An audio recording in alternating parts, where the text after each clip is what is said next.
अस्सलाम वालेकुम नाज़रीन, प्रोग्राम इकॉनमी इन फोकस के साथ मैं हूं आपका मेजबान बाकर अब्बास जाफरी।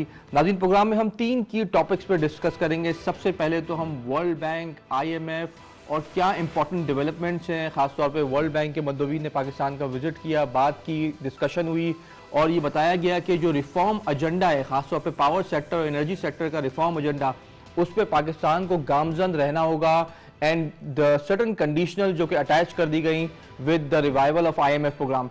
पाकिस्तान में खास तौर पे state bank of Pakistan, ministry of finance consistently कोशिश कर रही है कि IMF प्रोग्राम को दोबारा रिवाइव किया जाए, but not at the cost of general publics burden, जो कि इलेक्ट्रिसिटी प्राइसेस जो अराउंड 4.95 रुपीज़ पर यूनिट के इजाफे की डिमांड की जा रही है अकॉर्डिंग टू फाइनेंस मिनिस्टर। उन्होंने कहा है and that the government is rejecting right now, because अगर ये प्राइसेस इलेक्ट्रिसिटी में इजाफा किया गया तो डायरेक्ट बर्डन आवाम को पड़ेगा। Let's see how long can we resist that.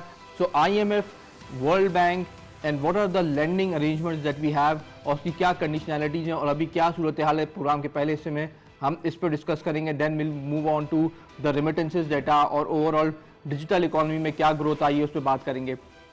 I have a very esteemed panel of guests with me tonight in the show. Mr. मियां जाहिद हुसैन साहब, जो कि बिजनेसमैन है, Pakistan businessman and intellectual forum को हेड करते हैं, बहुत ज़्यादा गहरी नज़र रखते हैं खासतौर पर बिजनेस इंसाइट्स के ऊपर। बहुत बहुत शुक्रिया सर प्रोग्राम में शामिल होने का।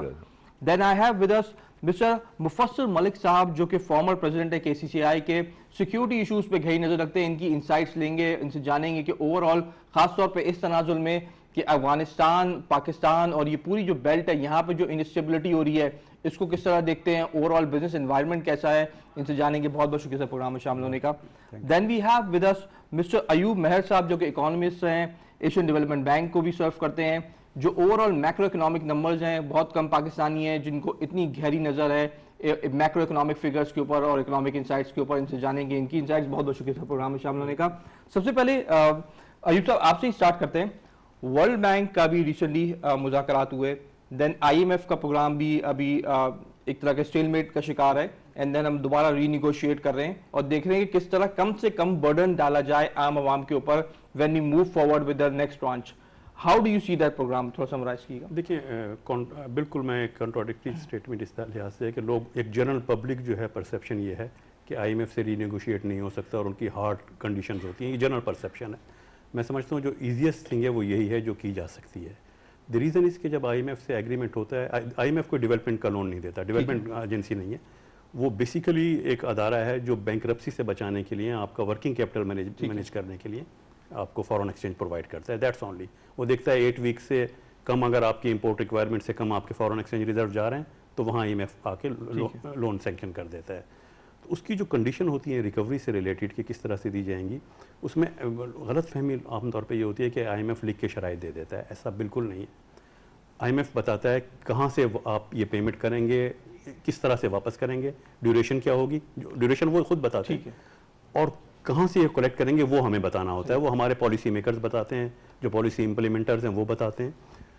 पाकिस्तान की हिस्ट्री ये रही है कि पाकिस्तान में ईजीएस्ट वे ये होता है कि जब कलेक्शन करनी होती है तो इनडायरेक्ट टैक्सेस से कलेक्शन बहुत आसान होती है। आप एक्साइज बढ़ा दें, आप GST रेट बढ़ा दें, वो एक ईजीएस्ट वे होता है। डायरेक्ट टैक्सेस के लिए विल पावर चाहिए होती है, इम्प्लीमेंटिंग एजेंसी की एडमिनिस्ट्रेटिव पावर चाहिए होती है, वो मुश्किल टास्क लगती है। तो हम खुद कहते हैं कि हम GST बढ़ा देंगे, एक्साइज ड्यूटी बढ़ा देंगे, यहाँ से प्रॉब्लम क्रिएट होती है, आम आदमी के लिए मुश्किलात होती हैं। ये इंपॉर्टेंट पॉइंट है कि जो जनरल परसेप्शन है about IMF and world bank, वो भी एक काफ़ी रुकावट पैदा करता है खासतौर पर जर्नलिस्टिक सर्कल्स में कि ये खुदा ना खास्ता ये ऐसे हैं कि इस्तेसाली बैंक है। अब वन साइड टू इट एक पूरा आर्गूमेंट बिल्ड होता है उसके ऊपर। How do you see the recent arrangement जो खासतौर पर वर्ल्ड बैंक के और IMF के हैं, क्योंकि आपके around, if I am not mistaken, 58 projects हैं, 13.8 बिलियन डॉलर्स जो है वो करंट पोर्टफोलियो का पार्ट है वर्ल्ड बैंक का, जो पाकिस्तान के अंदर प्रोजेक्ट्स चल रहे हैं। आप किस तनाजुल में देखते हैं कि वर्ल्ड बैंक के जो अरेंजमेंट हाल ही में हो रहे हैं और जिसमें वो कह ही रहे हैं कि पहले आप पावर सेक्टर रिफॉर्म्स को करें, then we can move forward? देखिए, बात ये है, जैसे भी डॉक्टर अयूब मेहर ने बताया, उन्होंने थोड़ा टेक्निकल टर्म में बताया, मैं आपको अवामी ज़ुबान में बता दूँ जी कि ये IMF जो है ये इनफैक्ट इकॉनमी का हॉस्पिटल है। को जब कोई पेशेंट जाता है तो डॉक्टर फिर उसको ज़ाहिर है कि अपनी मेडिकेशन करता है डॉक्टर, तो बिल भी बनता है मेडिकेशन का और मरीज़ को वो कड़वी दवाइयाँ भी खानी पड़ती हैं। तो सिमिलरली अगर हम अपनी इकॉनमी को दुरुस्त मैनेज नहीं करते तो उसके नतीजे में हमें आईएमएफ के हॉस्पिटल में फिर जाना पड़ता है। फिर आईएमएफ कड़वी गोलियां भी देता है कि भाई ये खाओगे तो ठीक होगे। अब इशू यही है कि वो कड़वी गोलियां हम किस हद तक बर्दाश्त कर सकते हैं, हमारी पब्लिक की कैपेसिटी कितनी है। इसलिए कि जो मिसमैनेजमेंट है वो नॉर्मली पब्लिक तो नहीं करती, वो करते हैं हमारे जो ऊपर के लोग होते हैं। सही है। वो ये करते हैं, वो आमदनी का तवाज़ुन नहीं रखते, वो एक्सपेंसेस का तवाज़ुन सही नहीं रखते, वो टैक्स कलेक्शन प्रॉपर नहीं करते। बिजली के फॉर एग्जांपल जैसे कि अभी वो तो ये कह रहे हैं ना कि जी आप 5 रुपये पर यूनिट आप बढ़ाइए। तो अभी हुकूमत जब बजट बना रही थी तो हुकूमत ने उनसे कहा कि जी अभी तो हम नहीं बढ़ा सकते, हमें थोड़ा टाइम दीजिए। तो उनका ठीक है, ले लीजिए टाइम। लेकिन वो टाइम तो ले लिया, लेकिन आखिर कब तक। अब उनका इसरार यह है कि जी आप ये 5 रुपये यूनिट आपको इसकी कीमत बढ़ानी होगी। अच्छा, 5 रुपये यूनिट कीमत क्यों बढ़ानी होगी? उसकी सिंपल बात यह है कि हमारे यहाँ तकरीबन 500 अरब रुपए का बिजली के शोबे में लॉस है सही सालाना, जिसमें को 200-250 अरब रुपए की बिजली चोरी होती है हमारे यहाँ, और 200-250 अरब रुपए की बिजली जो है लाइन लॉसेज में ज़ाया हो जाती है। सही है। तो ये 500 अरब रुपए का लॉस जो है अगर हम ना करें, अगर हम चोरी ना होने दें, अगर हम लाइन लॉसेज ना होने दें, तो फिर हमारे पास 5 रुपए यूनिट बिजली बढ़ाने की जरूरत नहीं होगी ना। फिर हमारे पास पैसे होंगे, वो हम और लोन वापस कर इसमें 2.5 से सकेंगे। 3 ट्रिलियन का वैसे ही पाइल अप हुआ हुआ है स्टॉक ऑफ डेट, हाँ, सर्कुलर अच्छा, डेट। फिर वो सर्कुलर डेट जो है वो उसके ऊपर है, वो मस्तजाद है, वो तो उसके अलावा चीज है ना। सही। ये तो वो चीज है जो हम, ये जो हमारा Recurring हो रही है सर्कुलर हर डेट साल। जो बढ़ता जा रहा है वो इसी वजह से बढ़ता चला जा रहा है। उसमें से कुछ हिस्सा हम पब्लिक के ऊपर लोड डाल देते हैं, जो लोग बिल पे करते हैं, कुछ हिस्सा इसीलिए हमारी बिजली फिर महंगी भी है। खित्ते में सबसे ज्यादा हमारी बिजली महंगी भी इसीलिए है।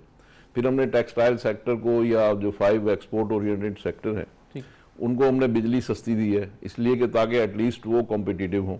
ये एक बड़ा वाइज डिसीजन है, लेकिन ज़ाहिर है इसकी भी कॉस्ट है, इसके रिपरकशंस भी हैं, वो फिर दूसरे लोगों पे इसका बिल बढ़ता है, ठीक है ना। तो क्योंकि ओवरऑल हमारी एनर्जी की कॉस्ट ही ज़्यादा है, और उसमें वजह यही है कि वो पिलफरेज वगैरह है और इस तरह। अच्छा, अब आपने जो पूछा आईएमएफ और वर्ल्ड बैंक, आईएमएफ आपको एक तरह से तस्दीक करता है कि आपकी इकोनॉमी की हेल्थ ठीक है। सही। तो जब वो आपकी इकोनॉमी की हेल्थ ठीक होगी तो दूसरे डोनर इदारे जो हैं, या दूसरे जो लैंडिंग इदारे हैं, जिसमें वर्ल्ड बैंक भी है, एशियन बैंक भी है, और कई तरह के बैंक हैं, तो वो तब आपको लैंडिंग करते हैं, ठीक है, जब वो ये देखते हैं कि आपकी जो सर्टिफाइड इदारा है वो आईएमएफ है, जो आपको सर्टिफाई कर देता है। ठीक है। अब हमने $7.4 बिलियन तो आईएमएफ के देने हैं, और कोई $118 बिलियन का हमारा टोटल डेट है जो हमने पे करना है। तो अब हमारा जो डेट है वो बढ़ता चला जा रहा है, और ये तकरीबन 98% ऑफ द जीडीपी है जो हमने पेमेंट्स कर। हाँ, अब ये हमारी इकोनॉमी की ब्लीक पिक्चर है। अब इसमें जब तक हम अपने मामलात को दुरुस्त नहीं करेंगे, जो बड़ी चोरा चकारी, और इसके अलावा यानी बिजली का 500 अरब रुपए, गैस में तकरीबन 100 अरब रुपए, और इसके अलावा और जो जितनी चीजें हम जाया करते हैं, ये तकरीबन 600-700 अरब रुपए जो पब्लिक सेक्टर ऑर्गेनाइजेशन हैं उसमें हम जाया करते हैं। तो एक कंपाइल होके ये एक बड़ा ये बनता है साल में $20 अरब, ठीक है, जो हम इनकम अर्न करने के बाद जाया कर देते हैं जी। तो ये जब तक हम ठीक नहीं करेंगे उस वक्त तक हमारी इकोनॉमी दुरुस्त नहीं होगी। पॉइंट है मुफस्सिल साहब, आपको शामिल करना चाहिए। Sir, I will just like to add one more point कि जो आईएमएफ या वर्ल्ड बैंक ने जो कहा है कि आईएमएफ का अगर प्रोग्राम रिवाइव होता है तो हम फंडिंग करेंगे, उसमें आईएमएफ की सिर्फ एक शर्त नहीं थी कि ये यूनिट प्राइस आपने बढ़ानी है, और दूसरी जो मेजर शर्त थी वो ये इसकी प्राइस थी पर यूनिट, और सेकंड दूसरी जो हमारा 2.3 ट्रिलियन जो हमारा सर्कुलर डेट उसको रिड्यूस करना था, वो कम नहीं हुआ, वो बल्कि बढ़ा है। तो वो भी एक बहुत बड़ा प्रेडिकमेंट है। रिसेंटली जो मेजर लिया है जिसमें कुछ ट्रेजरी बिल्स के थ्रू पे ऑफ किया है, सर्कुलर डेट को कुछ रिड्यूस करने के इकदाम तो किए हैं, कई ब्रांचेस आई हैं पावर सेक्टर, हुआ नहीं है, वो अभी भी 2.3 ट्रिलियन का ही है। स्टॉक इतना बड़ा है कि वो है। अब मैं आपकी तरफ आना चाहूंगा अयूब साहब, what is your feedback, because बहुत ही इंपॉर्टेंट पॉइंट हाईलाइट किया कि चलें आईएमएफ और वर्ल्ड बैंक तो हो गए आपके डॉक्टर, जिसमें खास तौर पे आईएमएफ वो डॉक्टर हो गया जो आपको मेडिकल सर्टिफिकेट देता है to world bank to proceed forward with that. कोई alternative right now do we have? देखिए, अल्टरनेटिव आपके प्रोग्रामों में मैं बहुत दफ़ा डिस्कस करता रहा हूँ कि बेसिकली ये प्रॉब्लम होती क्यों है। आईएमएफ की problem, world bank is different issue. IMF की जो प्रॉब्लम होती है जब आपके फॉरेन एक्सचेंज रिजर्व जो हैं एक लिमिट, सर्टेन लिमिट से नीचे आ जाते हैं, और उसके लिए दो ही आपके पास सोर्सेज होते हैं जो सस्टेनेबल होते हैं, एक्सपोर्ट कम्पिटिटिवनेस ले आएँ और एफडीआई को प्रमोट करें। ये सस्टेनेबल सोर्सेज है। अभी हम रेमिटेंसेस की बात करते हैं, रेमिटेंसेस का फ़र्क पड़ता है, ज़रूर पड़ता है, लेकिन ये दो सस्टेनेबल सोर्सेज हैं कि अगर हम ये किसी तरह से इम्प्रूव कर लेते हैं तो फॉरेन एक्सचेंज रिजर्व का जिस दिन फॉरेन एक्सचेंज रिजर्व का इशू ख़त्म हुआ उस दिन आप बिल्कुल आप यकीन से कह सकते हैं कि अब आपको IMF के पास कम से कम नहीं जाना पड़ेगा। दूसरे डेवलपमेंट इंस्टीट्यूशन है, वर्ल्ड बैंक है, एशियन डेवलपमेंट बैंक है, वहाँ आपको वो ठीक है, वो डेवलपमेंट के लिए वहाँ जाएंगे लॉन्ग टर्म लोन्स के लिए, लेकिन वर्किंग कैपिटल का इशू खत्म हो जाएगा। तो आपको इशू अगर सोल्यूशन चाहिए तो इन दो चीजों पे फोकस करना। So the next logical question is, are we going into that direction? Asian Development Bank will also not finance you for your fiscal deficit. जैसा आपने कहा वो डेवलपमेंट करेगा। तो हमें जो करने की ज़रूरत है वो ये है कि हम अपने मैनेजमेंट को बेहतर करके अपनी अगर फिगर्स को ठीक नहीं करेंगे तो हम इसी में घूमते रहेंगे कि IMF हमारे पास रिवाइवल प्रोग्राम हमें अलाउ करेगा या नहीं करेगा। तो we have to manage ourselves better. ठीक है। So the next logical question is Zahid साहब कि जो बड़े बड़े पावर सेक्टर का डेट है और export competitiveness in medium to long term, जो रीसेंट फिगर्स ट्रेड के आ रहे हैं वो बता रहे हैं कि टेक्सटाइल सेक्टर रिवाइव हुआ है, ऑटोमोबाइल सेक्टर में बेहतरी आई है, टेक्नोलॉजी सेक्टर बहुत लो बेस थी लेकिन लो बेस पे बेस इफेक्ट की वजह से हम देख रहे हैं कि बहुत अच्छी ग्रोथ दिख रही है, अराउंड $2 बिलियन की आपकी IT की एक्सपोर्ट्स आ रही हैं। How confident are you as a businessman कि हम ये जो बड़े इकदामात हैं, खासतौर पे debt, some people call it debt trap, but in the medium to long term debt को यहाँ रोकने में कामयाब होंगे या फिर इसको प्रोडक्टिव वे में इस्तेमाल करेंगे? देखिए ये दो मेरा ख्याल है अलग अलग सेपरेट इश्यूज हैं। एक इशू वो है कि जो हम अर्निंग करने के बाद, ये जो मैंने $20 अरब का नुकसान बताया आपको, जिसमें ये अपना ये भी है, अपना पब्लिक सेक्टर ऑर्गेनाइजेशन भी हैं, ये बिजली के नुकसानात भी हैं, लाइन लॉसेज है, चोरी है, पानी का ज़िया है, गैस का ज़िया, ये सारी रकमें जो हैं ये है, इसमें हमारी मैनेजमेंट और एनफोर्समेंट के इश्यूज हैं। ठीक है। और ये हम इनकम करने के बाद, अर्न करने के बाद ये पैसे ज़ाया कर रहे हैं। ठीक है। दूसरा इशू है वो जो आपने अभी उठाया, वो है इनकम जनरेट करने का। ठीक है। तो इनकम जनरेट करने का तो अभी हमारी जो एक्सपोर्ट है पिछले 5 साल से स्टैग्नेंट थी, इस साल थोड़ी बड़ी है और हमें इस साल ये अभी जो रनिंग ईयर है, करंट ईयर है, इसमें हमें तवक्को है कि $30 अरब की हमारी एक्सपोर्ट इंशाल्लाह होनी चाहिए। इसलिए कि वो अगर इन्होंने बिजली और गैस की कीमतें अगर कॉम्पिटिटिव रखी एक्सपोर्ट इंडस्ट्री के लिए तो $30 अरब पे इंशाल्लाह हम पहुंच जाएंगे। ये मैं इनकम की बातें कर रहा हूँ।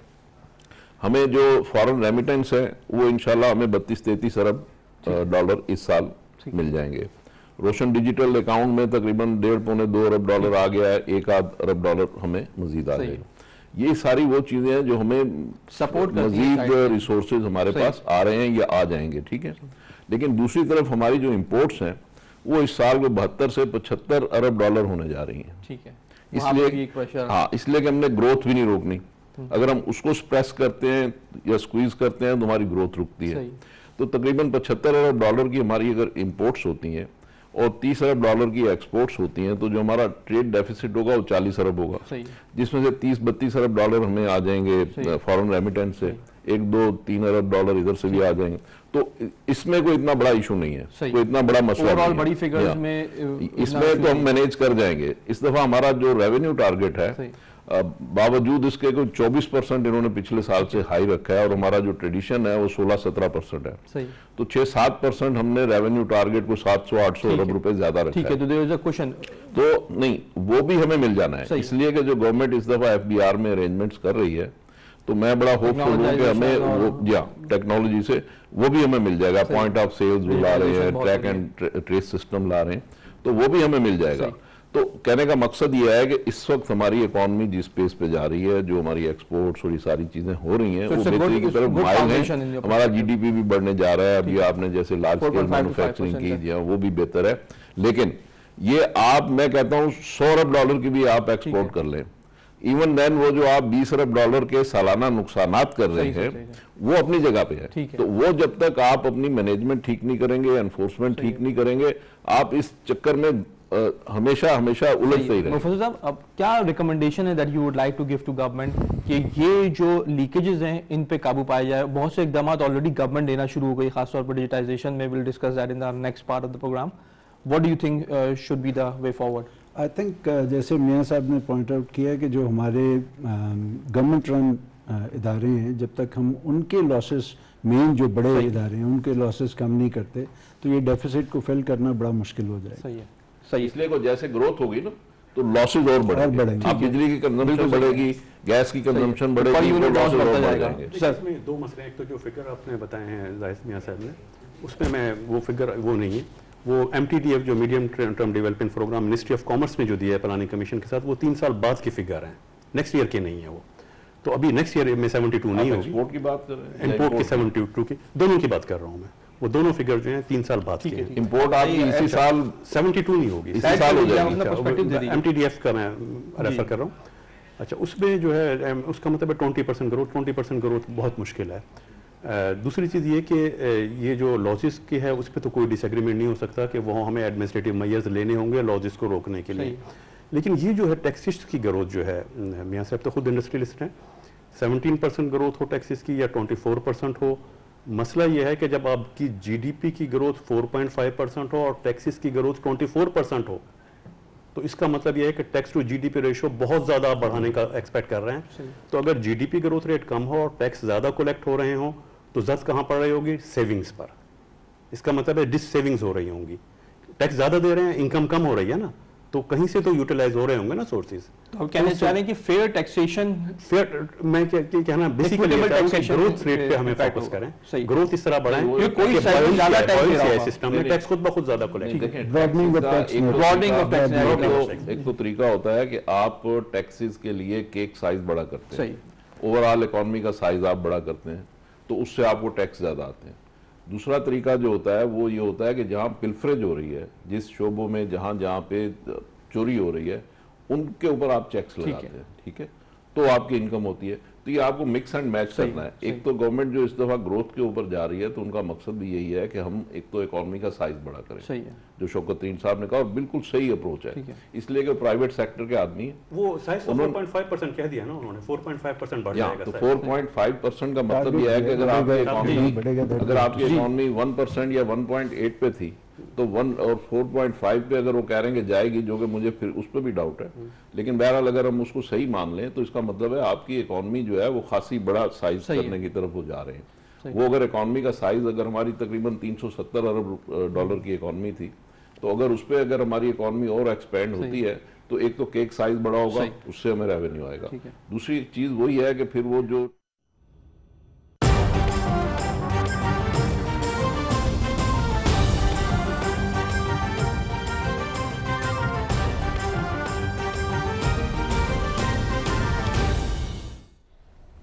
नाज़रीन, मौलाना खबीर आज़ाद मीडिया के नुमाइंदों से गुफ्तगू कर रहे हैं, आपको बराह रास्त चलेंगे। जो कि इस वक्त इस स्टेज पर मेरे साथ तशरीफ़ फरमा है,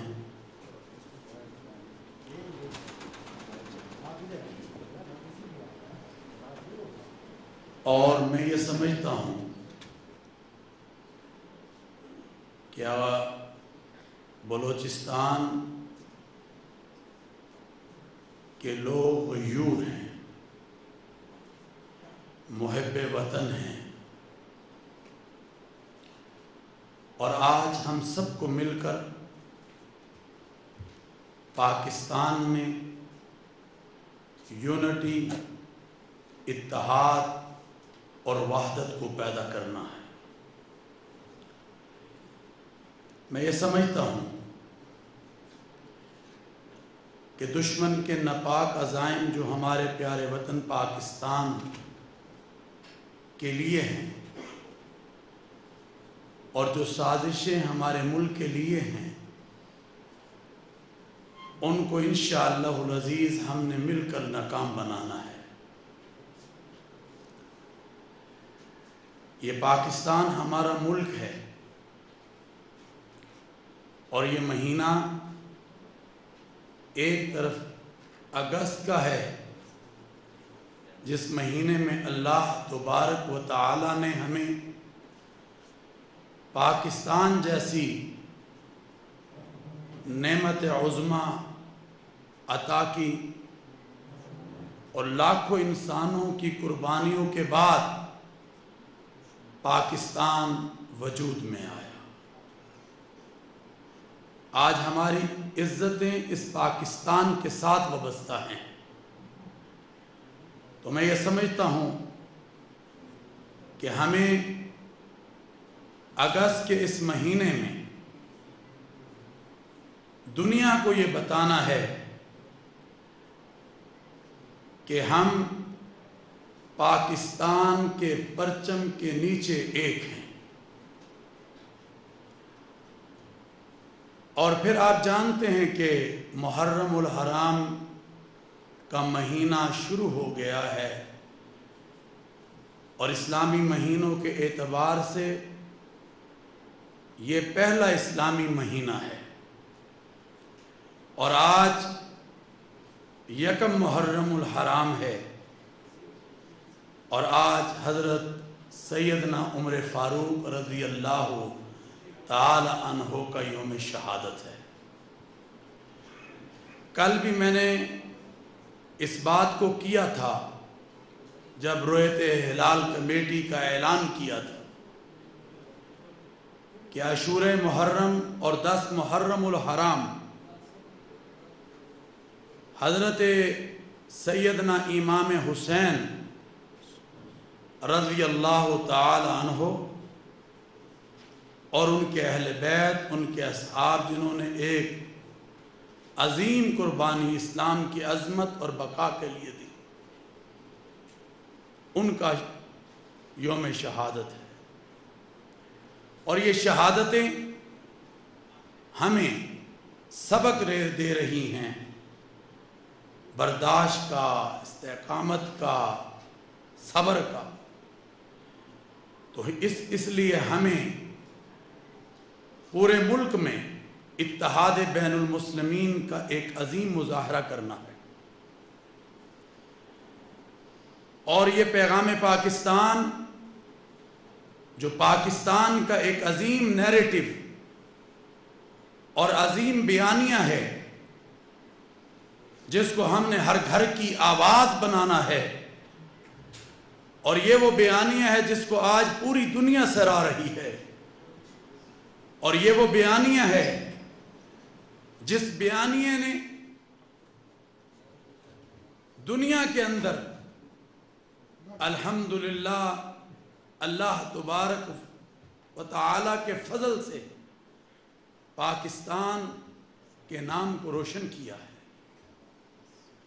इसमें हज़ारों उलमा ने दस्तखत किए हैं और ये बयानिया एक ज़ाब्ता इख्लाक भी है जिसमें दहशतगर्दी, इंतहा पसंदी और इसी तरह उत्कर्ष हमलों को हराम करार दिया गया। आए, मैं बलूचिस्तान कोयटा से इस वक्त पूरी कौम के सामने मौजूद हूँ और बात कर रहा हूँ। आए मिलकर हम वातसीमू बिहब्लिल्लाहि जमीअन वला तफर्रकू की अमली तस्वीर बन जाएं और इस मुल्क के लिए यूनिटी को पैदा करें। अल्लाह तबारक व तआला का फरमान है कि अल्लाह की रस्सी को मजबूती से थाम लो और तफर्रकात में मत पटो। मैं ये समझता हूँ आज का ये खूबसूरत जो कि गुलदस्ता समझें और ये खूबसूरत चेहरे जिनका ताल्लुक़ तमाम मसालिक से है, वो पूरे पाकिस्तान को पैगाम अमन दे रहे हैं, पैगाम मोहब्बत दे रहे हैं। आए मिलकर आगे बढ़ें।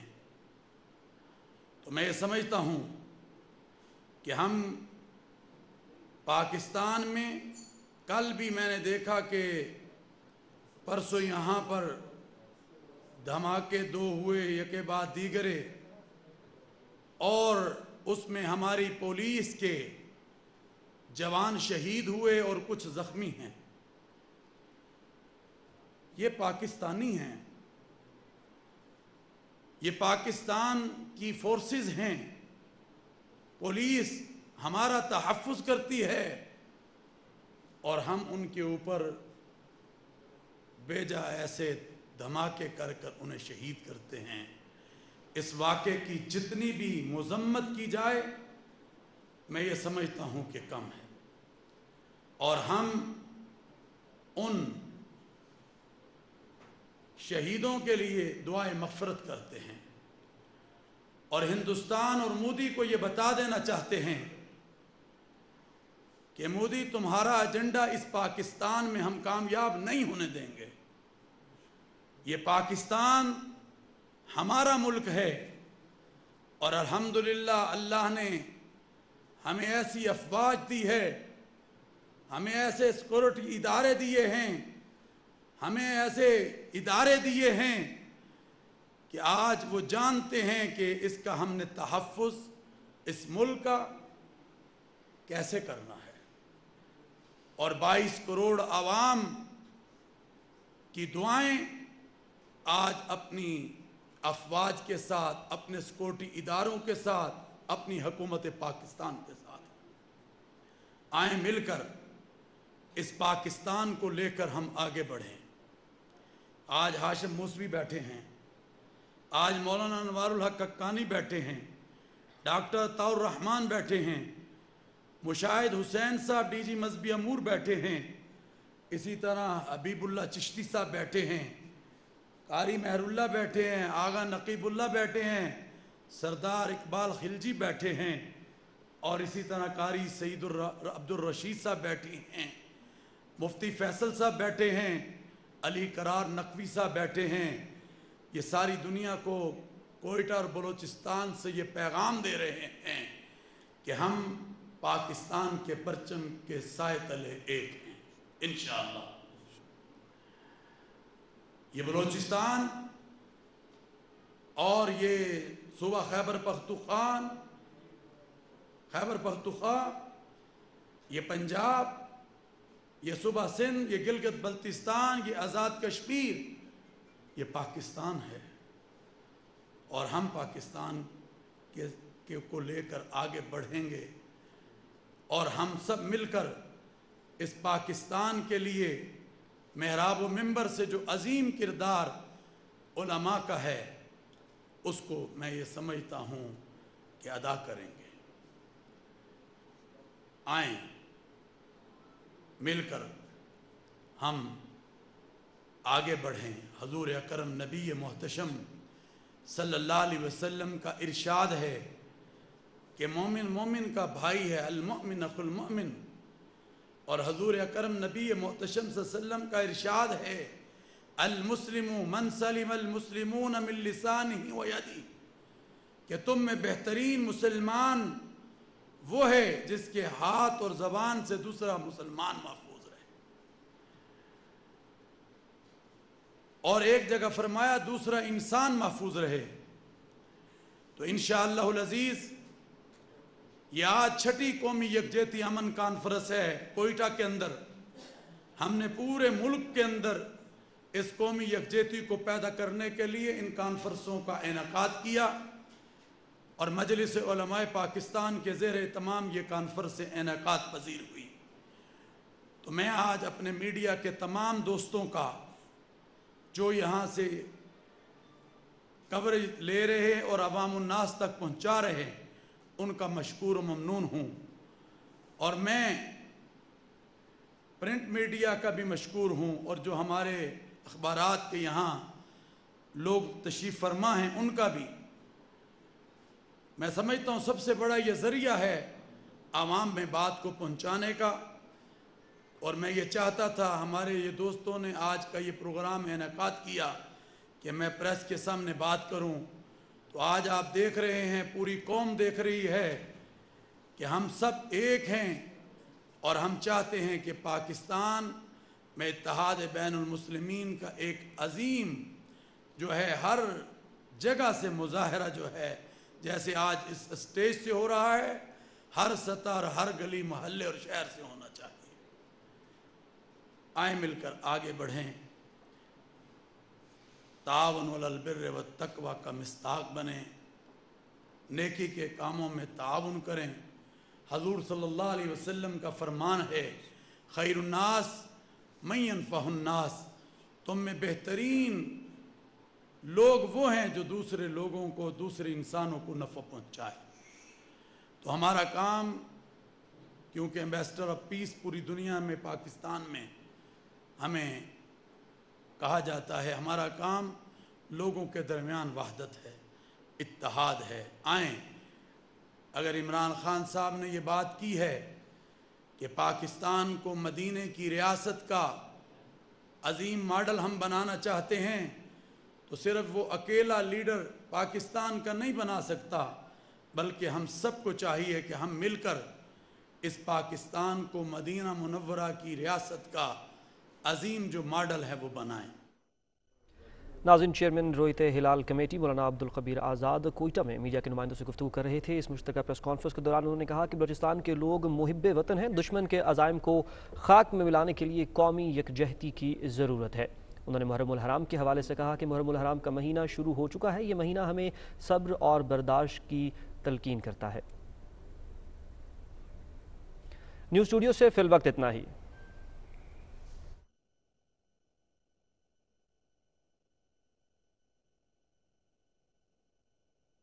8 बिलियन रुपीस की तो ऑटो फाइनेंसिंग हो गई। एग्जैक्टली तो उस वजह से हम लोगों ने जो बाहर से पैसे आए, चूंकि वो पैसे आए उसको तो चैनलाइज किया कि वो पैसे डिजिटाइज हो जाए, लेकिन आगे उसको चैनलाइज नहीं किया गया कि वो पैसे आए तो जाए कहाँ। सही। तो लोगों ने उससे स्पेंडिंग की, उसमें अपनी डोमेस्टिक स्पेंडिंग की, उसमें अपनी लग्जरी की, उसमें एसी खरीदे, उसमें कारें खरीदी, उसमें फ्रिज खरीदे।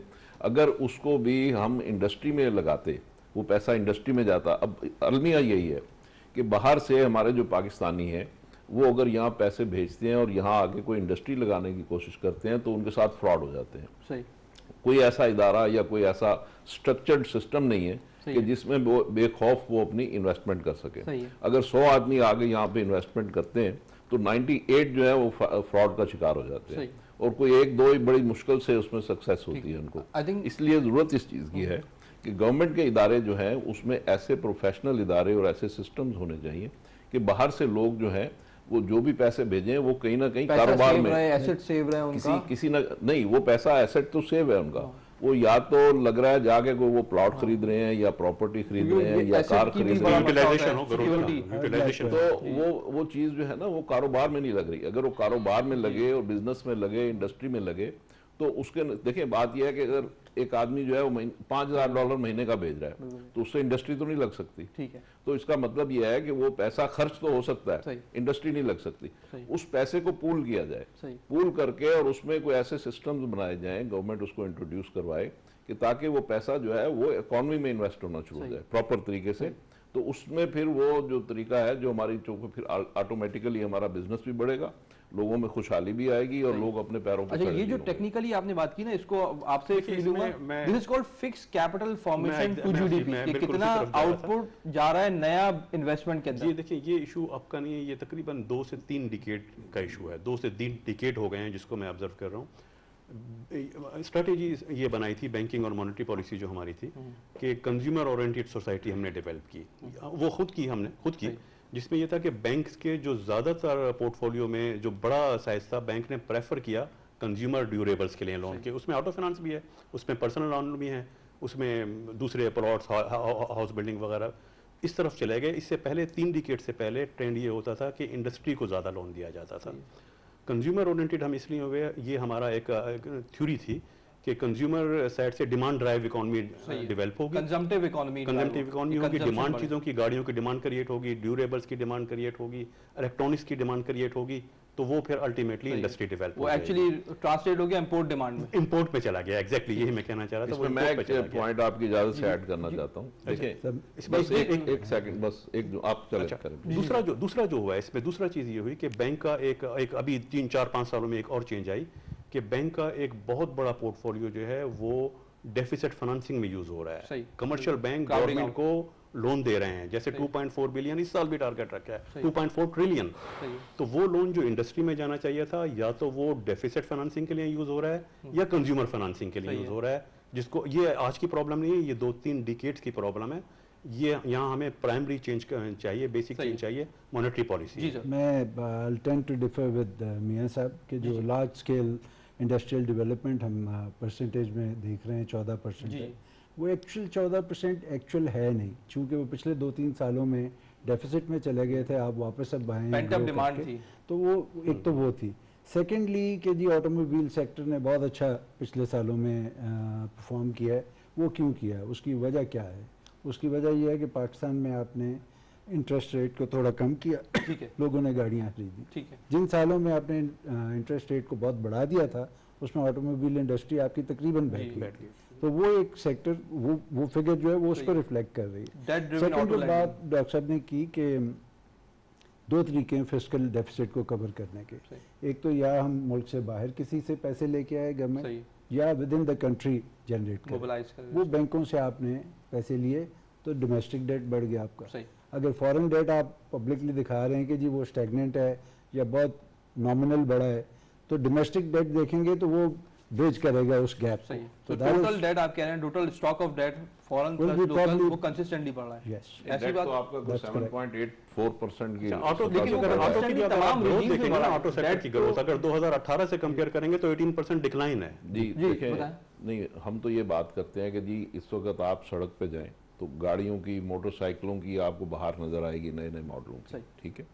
वो कहाँ से आ रहा है? वो आखिर बैंक तो लैंड कर रहा है मगर अप फ्रंट भी तो आपको देना है ना, ठीक है। वो तो ठीक है, मार्कअप रेट आपका कम हो गया मगर 30% आपने अप फ्रंट भी देना है। 15 to 13%, 30%। वो जो देना है आपने अप फ्रंट देना है, वो पैसे कहाँ से आ रहे हैं? 10 to 20%। वो पैसे इधर से ही आ रहे हैं। वो पैसे जो हैं वो आप देखेंगे, जो पैसे जो हैं बाहर से फॉरेन रेमिटेंस जो अपने अजीज रिश्तेदारों को जो पैसे भेजते हैं वो उधर से ही पैसे आ रहे हैं और उधर ही प्लाटों में और इन्हीं चीजों में वो पैसे इन्वेस्ट हो रहे हैं। प्रॉपर्टी प्राइसेस 40 to 50% पिछले 4-5 महीनों में बढ़ गई है सबर्ब्स की अगर exactly. There is demand driven, वो पैसा देखिए पार्क हो रहा है और पैसे को अपना कोई ना कोई जगह चाहिए, तो वो पैसा पार्क हो रहा है। जितना खर्च हो सकता है खर्च हो रहा है, जितना पार्क होना होता है वो पार्क हो रहा है असल। और दूसरी बात देखें ग्रोथ की, हम एक दो तीन चीजें हम इग्नोर कर रहे हैं। स्टेट बैंक ने 300 अरब रुपया तो दिया अपना ये जो टेम्परेरी क्या था वो टर्फ स्कीम में, ठीक है। उससे इंडस्ट्री आई। इस वक्त आपकी 6 महीने की प्रोडक्शन बिकी हुई है टेक्सटाइल की, एडवांस बिकी हुई है, ठीक। लोगों ने उसमें 3% के ऊपर इंडस्ट्री अपना मशीनरी मंगा के और लोन से और लोगों ने इंडस्ट्री लगाई। इसी तरीके से वो एक्सपोर्ट रीफाइनेंस में लोगों को पैसा मिला। इसी तरीके से 150 अरब रुपए के लोगों को रिफंड्स मिले जो कि पहले नहीं मिलते थे। तो ये इस दौर में पैसे इस तरीके से लोगों को मिले हैं जो लोगों ने एक तो लग्जरी में बिल्कुल इन्वेस्ट किए हैं, दूसरे ये कि इंडस्ट्री में भी पैसा वो लगा है और उसी की वजह से आपकी एक्सपोर्ट भी बढ़ी है और ओवरऑल आपका इकोनॉमी का साइज भी बढ़ा है। अब एक बात और मैं कहना चाह रहा था, पिछले दौर में जो कंजम्पटिव इकोनॉमी बनाई गई, शौकत अजीज साहब हमें खुद कहते थे कि जी आप शादी में 10 डिशें रखें, ज्यादा फंक्शन करें, ज्यादा खर्च करें, ज्यादा गाड़ियां खरीदें, ज्यादा एसी खरीदें। उनका मकसद क्या था? देखें, जब आपके मुल्क में उस वक्त चीजें अवेलेबल नहीं थी कि आप एक्सपोर्ट बढ़ा सकते, लॉ एंड ऑर्डर नहीं था, इस तरह की सिचुएशन तो लोकल डिमांड क्रिएट करके उन्होंने लोकल डिमांड क्रिएट करके आपका जीडीपी और लोगों का रोजगार बढ़ाने की कोशिश की। इसहाक डार साहब जो हैं उनके दौर में भी यही हुआ कि उन्होंने जो डॉलर को कम रेट पे रखा ताकि इंपोर्ट कम रहे, यानी इंपोर्ट का रेट कम रहे, और उसके नतीजे में इंपोर्ट लेड इकोनॉमी उन्होंने ड्राइव की क्योंकि एक्सपोर्ट लेड हमारे पास था नहीं। इस वक्त जो हमारे पास जो सिचुएशन है, इक्विलिब्रियम हमारा चेंज हो रहा है। इस वक्त गवर्नमेंट की पूरी फोकस और डायरेक्शन जो है वो एक्सपोर्ट पे है। अब वो इंपोर्ट को पहले उन्होंने स्क्वीज किया और एक्सपोर्ट को बढ़ाने की कोशिश की, और जाहिर है कि अब हमारा जो शिफ्ट है वो एक्सपोर्ट की तरफ जा रहा है और अभी हम देखेंगे और कुछ अरसे में कि हम एक्सपोर्ट पे हमारा शिफ्ट बढ़ता चला जाएगा। सो the next logical question is कि जो एक्सपोर्ट लेड ग्रोथ है इसको एक्सपेडाइट करने के लिए या तेज तर बनाने के लिए क्या चीदा इकदाम हैं that you recommend from you sir? आप बताइए। कैपेसिटी बिल्डिंग स्टार्ट तो वहाँ से करना होगा, कैपेसिटी बिल्डिंग करनी होगी। उसमें एचआर की भी बात है, आपके ह्यूमन रिसोर्स की भी बात है और कैपिटल डेवलपमेंट की भी है। वहाँ से आपकी जब तक कैपेसिटी बिल्ड नहीं करेंगे आपकी कम्पिटिटिवनेस इंप्रूव, एक्सपोर्ट की डिमांड कहाँ से आएगी? डिमांड तो बाहर से आएगी ना। ठीक है, जब डिमांड होगी वही चीज़ हम एक्सपोर्ट करेंगे। जिसकी डिमांड होगी, क्या हमें वो एबिलिटी है कि हम वो चीज़ कम्पिटिटिव प्राइस पर और कम्पिटिटिव क्वालिटी पर प्रोड्यूस कर सकें। वो एक बेसिक हमारे टास्क है। जब इस काबिल हम हो जाएंगे तो एक्सपोर्ट बढ़ेगी। अदरवाइज हम जो मर्जी ट्रेड पॉलिसी बनाते रहें, हर शॉर्ट टर्म में आएगी लेकिन लॉन्ग मार्केटिंग जिस तरह मर्जी करते रहें, मार्केटिंग का कोई फायदा नहीं है अगर हम प्रोड्यूस ही नहीं कर पा रहे उसका क्वालिटी का उस प्राइस पे। ठीक है, कॉम्पिटिटिव बहुत इंपॉर्टेंट। जी सर, आप कह रहे हैं उसी तरह लार्ज स्केल इंडस्ट्री को डेवलप जब तक आप नहीं करेंगे, जो कि अभी भी हमारा जो बेसिक मेजर पोर्शन है वो टेक्सटाइल है, तो अगर हम अपनी क्वालिटी को इम्प्रूव नहीं करेंगे, अपनी एफिशिएंसी को इम्प्रूव नहीं करेंगे, अपनी स्किल लेवल को इम्प्रूव नहीं करेंगे, तो अकेले गवर्नमेंट के इंसेंटिव देने से export private sector has to come forward. Yes, you have to value addition करनी पड़ेगी। आपको अपनी इक्विपमेंट को बेहतर करना पड़ेगा, इंडस्ट्रियलाइज करना पड़ेगा। गवर्नमेंट क्या कर सकती है कि आपको पैसा दे सकती है अच्छे रेट्स पे, इंसेंटिव दे सकती है एक्सपोर्ट करने के लिए, बट बाकी चीज़ें जो करनी है, इंडस्ट्रियलाइजेशन करनी है, वो मियाँ साहब हमारी बिजनेस कम्युनिटी का काम है। तो I think we need to work on this. इसमें सबसे बड़ी जो प्रॉब्लम आती है ना जी, मियाँ साहब इधर इन्वेस्ट क्यों नहीं कर रहे, मेरे भाई क्यों नहीं कर रहे, वो इसलिए नहीं कर रहे कि यहाँ पे कंटिन्यूएशन या कंटिन्यूटी ऑफ लॉज नहीं है। मुझे ये नहीं पता है कि कल गवर्नमेंट की मेरी की पॉलिसी बिजली के बारे में क्या होगी, टैक्स के बारे में क्या होगी, मिनिमम वेज के बारे में क्या होगी, क्योंकि अगर मैं एक्सपोर्ट ओरिएंटेड बिजनेस करता हूँ तो I need to have a long term policy. जो आप रिसेंट हिस्ट्री में देख रहे हैं, बांग्लादेश में आपके बिल्कुल नेबर्स में है, आप जो चीज़ आप इजीली सीख सकते हैं वो हम क्यों नहीं सीख। ठीक है, ठीक है। आई थिंक बहुत ही इंपॉर्टेंट पॉइंट हाईलाइट किया। ऑन दैट नोट, मुफस्सिल मलिक साहब बहुत बहुत शुक्रिया प्रोग्राम में शामिल होने का। Ayub sahab, it's always wonderful talking to you. Mian sahab, it's always great talking to you after a long time. नाज़रीन, बहुत ही एक्सटेंसिव डिस्कशन हमने देखी, एंड हमने देखा कि ओवरऑल जो इकोनॉमिक ग्रोथ को बढ़ाने के इकदाम हैं, उसमें सबसे पहले आपको लॉन्ग टर्म एक्सपोर्ट कंपेटिवनेस के लिए अपना कंपैरेटिव एडवांटेज बिल्ड करना होगा। वो फील्ड्स आइडेंटिफाई करनी होगी जहां आप वैल्यू एडेड सेक्टर के अंदर मूव कर सकते हैं। बुनियादी अजनास से निकल के आपको वैल्यू एडेड सेगमेंट में जाना होगा। देन अगेन लेबर प्रोडक्टिविटी पे काम करना होगा। ओवरऑल पॉलिसी कंसिस्टेंसी, बिजनेसमैन ने यही कहा कि medium to long term electricity prices को स्टेबलाइज करना या डायरेक्शन प्रोवाइड कर देना। जिस तरह हमने देखा, प्राइम मिनिस्टर ऑफ पाकिस्तान ने बहुत ज़्यादा इंडस्ट्रियल ग्रोथ के लिए मुख्तलिफ सेक्टर स्पेसिफिक ग्रुप्स बनाए, कंस्ट्रक्शन सेक्टर का, टेक्सटाइल सेक्टर का, और कहा कि medium to long term policy guidance दें आप बिजनेसमैन को, ताकि वो लंबे अरसे के लिए तवील मुद्दती सरमायाकारी उन सेक्टर्स में करें। इसको मजीद फाल बनाने की जरूरत है if you want to achieve long term economic growth जो कि सस्टेनेबल भी हो और एक्सपोर्ट कंपेटिटिवनेस आपकी बरकरार रख सके।